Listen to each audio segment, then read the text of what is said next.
Lung cancer is the leading cause of cancer death worldwide, but most people don't realize that a simple lung cancer screening can save a patient's life.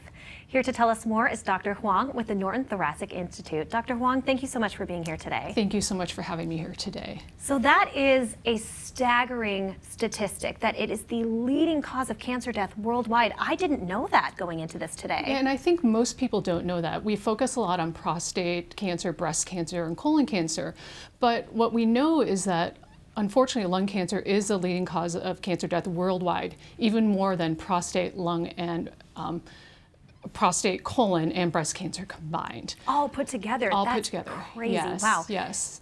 And so when you look at the statistics, unfortunately, the American Cancer Society is anticipating that over 238,000 patients will be diagnosed with lung cancer this year, and over 127,000 of them will die of lung cancer this year. Oh my gosh, wow, that is a very, very heavy statistic. And with a lot of those other cancers that you just mentioned, there are ways that people can screen and get tested early. And exactly. What we were talking about earlier is that there are lung cancer screenings. Maybe not a lot of people know about that. So tell us a little bit about the people who should be getting screened and kind of when they should be looking to get those screenings. Yeah, so as you said, not a lot of people know that there is a screening test for lung cancer, and it is what's known as a low-dose CT scan. So it's an X-ray test that is a 3D X-ray that takes images of your lungs to evaluate it. And so people who are at high risk for developing lung cancer are smokers. And so what we've determined are there are guidelines for people to have lung cancer screening. If someone is between the ages of 50 and 80, and they are either a current smoker or have quit smoking within the last 15 years, and adding to that, that they are, have a 20-pack year history of smoking. And so that is 1 pack per day over the course of 20 years, or 2 packs per day over the course of 10 years. So if you kind of use that math to make a 20-pack year history, and they don't have any symptoms of lung cancer, because it's a screening test, so we want to catch it early before someone actually has symptoms of it to try to treat it.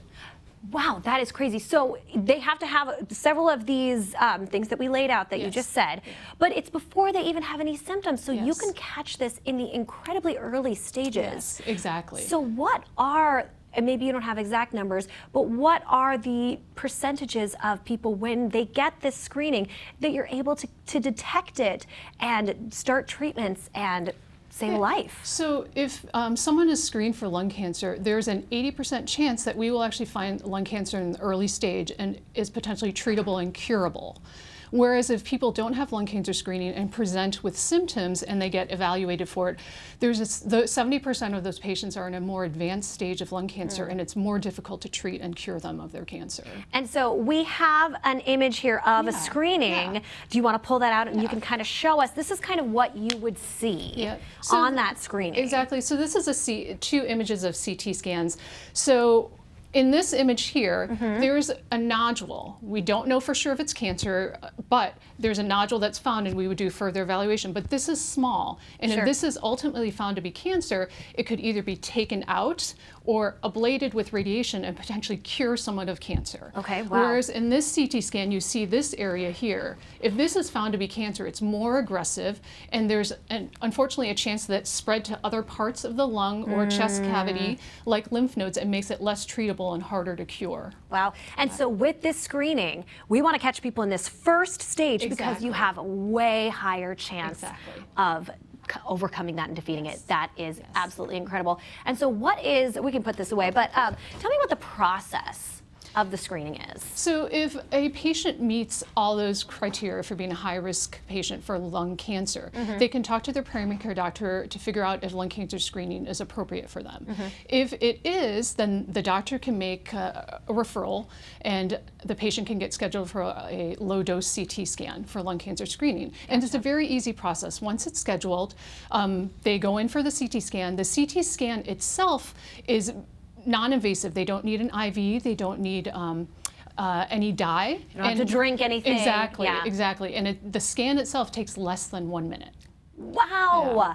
That is so quick and so easy. It sounds honestly quicker and easier than some of the other cancer screenings that we all get told to go in and get all the time. Exactly. So this is incredible, Doctor. Yep. Tell everyone where they can find more information. So basically, for more information regarding lung cancer screening, they can reach out to the Norton Thoracic Institute, Dignity Health, and we have a webpage, we have a phone number that you'll be able to access, QR code that you can reach out for more information on. That is so great. All right, well, Doctor, thank you so much for this information. I learned so much today. A lot of this I didn't know coming into this interview, so thank you for all this information. No problem. Thank you for having me. Absolutely.